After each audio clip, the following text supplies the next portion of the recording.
What's up, YouTube? Welcome back to our channel. This is Chu here from Choose to Explore, where I teach you to see the world and save a dollar.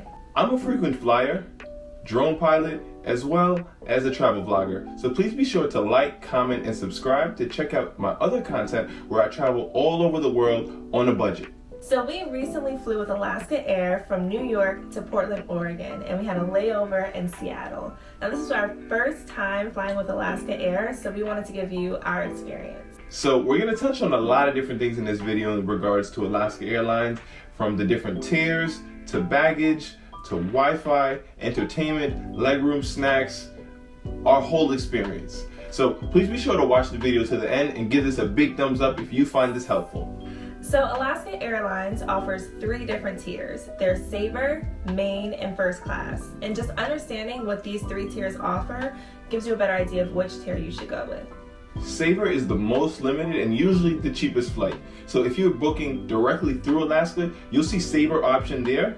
And if you're booking with a third-party site, which I don't recommend, then you also, usually if it's a cheap ticket, will be the Saver option. With Saver, there's limited seat selection and you board last, so you also have access to overhead bin space last, and also you cannot change your flight. But one cool thing about Alaska Airlines is it's not how much you pay for your ticket that you're awarded in miles, it's actually how far in miles you fly is the amount of miles you will receive. So even if you buy a cheap ticket, you still get the same amount of miles. The second tier is Main. And with Main, you have a wider access to seat selection than you do with Saver. Secondly, with Main, you have general boarding. And with general boarding, you'll board the plane faster than you will with Saver. And that also gives you access to the overhead storage space. But the biggest thing that Main has that Saver does not, especially right now with the COVID-19 still looming, is no change fees for flight cancellations and changes. So super important right now. And if that is important to you, I would definitely request upgrading to Main rather than Saver. Okay, and last but not least is First Class. So they give you generous legroom and recline. They also have complimentary snacks. And they give you your first 2 checked bags for free. So if you travel with multiple bags, this is probably the best tier for you. Also, in First Class, they board first. Similar to Main, they have no change fees or cancellation fees. And lastly, with First Class, you also have access to the lounge. We had lounge access in Seattle, and we had complimentary food, drinks. They had a salad bar, they had snacks, they had rice, they had soups. And it was amazing to have, especially right before our flight. So next we're going to touch on baggage. So with all 3 tiers, you are allowed 1 carry-on item as well as 1 personal item. Now your personal item is something small like a briefcase, a purse, or a pocketbook. But your carry-on luggage has to fit in the dimensions by 22 by 14 by 9. But if you plan on checking a bag, that first checked bag is $30 and that second one is $40. But keep in mind, if you are flying First Class, your first 2 checked bags are free. So definitely worth the upgrade if you're flying with those. Also, if you are flying within Alaska, you are entitled to 1 free checked bag. So the next thing we're going to touch on is safety. So our flight was pretty packed and the middle seat was not blocked off. However, everyone was required to wear face masks, and they also gave us a hand sanitizer wipe in the beginning.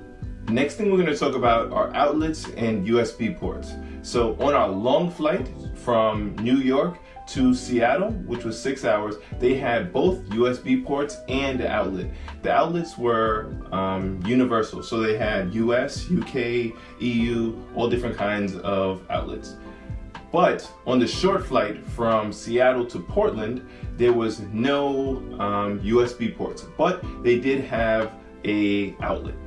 So the next thing we'll talk about is their Wi-Fi. So you have access to free Wi-Fi, but the only thing that is included in that is messengers. And that is Facebook Messenger, WhatsApp, iMessage, I think something called Vibes that I don't know what it is. And that's the only thing that you can do with their free Wi-Fi.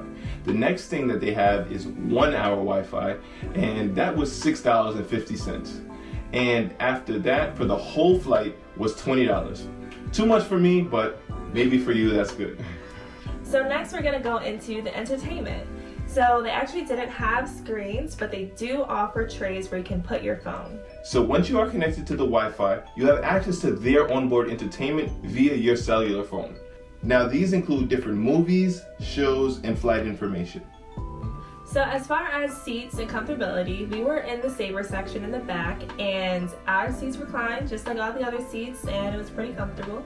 I'm 6'1", and I had no problem with the legroom or comfortability, so I would recommend it.